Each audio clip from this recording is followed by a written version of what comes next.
Graça e paz para seu coração, para a sua vida, graça e paz para a sua família. Temos vivido dias em que o nosso coração tem ficado muito intranquilo. Às vezes nós não conseguimos nem pensar direito, nem raciocinar direito as tarefas que temos que fazer por conta da intranquilidade do nosso coração. Eu vou olhar com vocês um texto em que Paulo houve uma situação em que ele ficou com o seu coração bastante intranquilo. Eu leio para você na segunda carta que Paulo escreveu aos Coríntios, no capítulo 2, começando com o verso 14.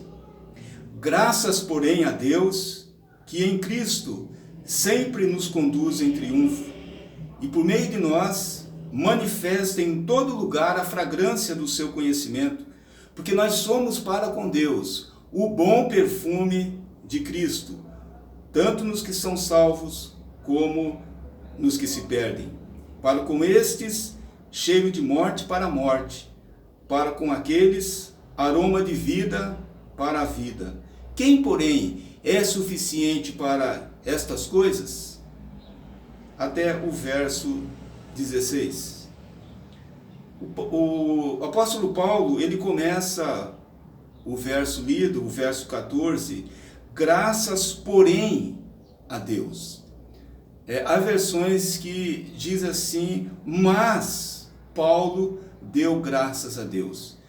Obviamente, se ele usa uma preposição aqui, é porque ele está se referindo a um texto anterior. E o que ele diz no contexto anterior, algo aconteceu quando ele estava em Troade. Paulo, ele estava em Troade, aguardando Tito, e Tito não apareceu. Então ele ficou com o seu espírito intranquilo, ele ficou com o seu coração intranquilo, porque era o combinado. Então ele estando lá em Troade, ele não conseguindo se encontrar com Tito, o seu coração ficou intranquilo. A comunicação naqueles dias era muito difícil, a comunicação era muito demorada, era impossível se comunicar assim num breve espaço de tempo. Então Paulo lá em Troade, ele não estava sabendo o que havia acontecido com Tito. Então ele não fica em Troade, ele parte para a Macedônia à procura de Tito.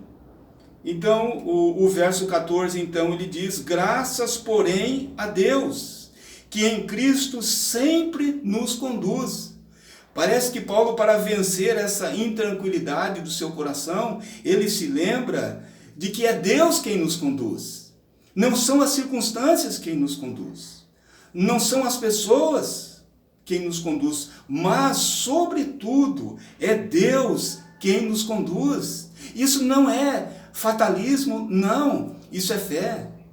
A palavra de Deus nos diz que a fé é a certeza de coisas que se esperam. A convicção de fatos que se não vêm. Esse é um fato. O fato de eu crer que Deus conduz todas as coisas, isso é fé. E Paulo tinha essa fé. Paulo tinha essa convicção. Então ele começa o verso 14 com uma expressão de gratidão. Graças. Ele dá graças. Porque Deus, Ele é quem nos conduz, é Ele que conduz as nossas vidas, é Ele que conduz as circunstâncias, e Ele sempre nos conduz, não é numa situação só, ou numa determinada, mas Ele nos conduz sempre. E é interessante, a sequência do texto, Paulo nos diz que Deus em Cristo sempre nos conduz em triunfo. Essa palavra triunfo, ela se refere ao triunfo romano. O que seria o triunfo romano. É muito importante, para interpretarmos a palavra de Deus, entendermos o contexto da época, o contexto histórico. O que era o triunfo romano? Quando um general, fora ali dos limites de Roma, do país, o general ia para uma missão e ele tinha uma conquista sobre um outro reino, e ele obtinha a vitória sobre esse reino nessa batalha, e ele matava mais de 5.000 soldados. Então ele tinha direito ao triunfo romano. Na volta, esse general, ele desfilava numa carruagem de ouro ali pelas ruas de Roma, e assim ele desfilava com os despojos da guerra, os soldados derrotados, né? Os derrotados de guerra do exército inimigo. Então era como se aquele general desfilasse ali com os seus troféus, recebendo toda a honra. E o texto nos fala que Deus nos conduz em triunfo. Deus em Cristo nos conduz em triunfo. Cristo é o nosso general. E ele obteve uma retumbante vitória na cruz do Calvário. Ele derrotou o nosso inimigo. E nós, salvos pelo Senhor Jesus, nós somos esses troféus do Senhor Jesus. E é por isso que ele fala que ele, o Senhor, ele manifesta em todo lugar a fragrância do seu conhecimento. Ele vai falar no verso 15, porque nós somos para com Deus o bom perfume de Cristo. Mais uma vez a gente precisa entender um pouco aqui do que acontecia no triunfo romano. Quando o general estava chegando à cidade, estava adentrando a cidade de Roma, ali na sua carruagem de ouro, com os prisioneiros de guerra e todos os bens conquistados, incenso era queimado.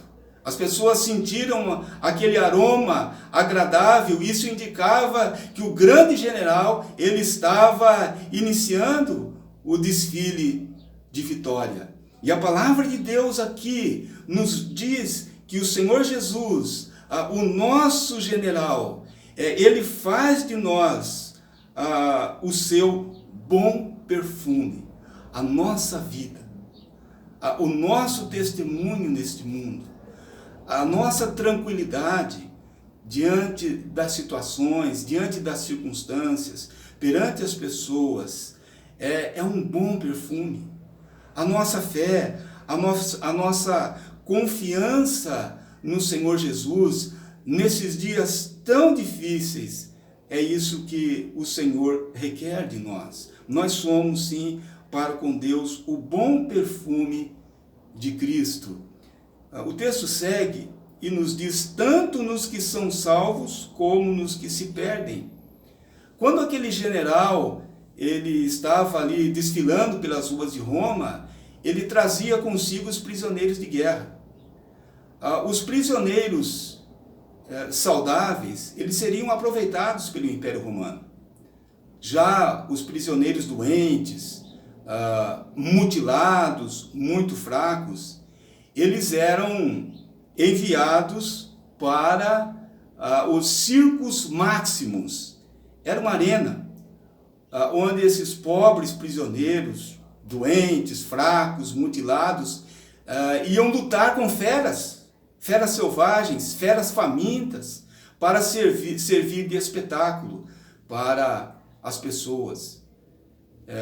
Então o texto fala que aquele aroma agradável para uns era aroma de vida, para outros era um perfume de morte. Para os soldados que seriam os prisioneiros que seriam aproveitados pelo império, aquele aroma representava a vida.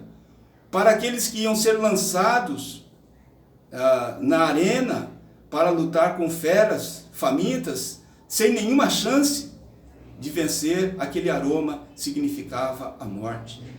Queridos, o nosso testemunho aqui, desse nosso general que é Jesus, que triunfou na cruz, vencendo o nosso inimigo, nós somos o bom perfume dele.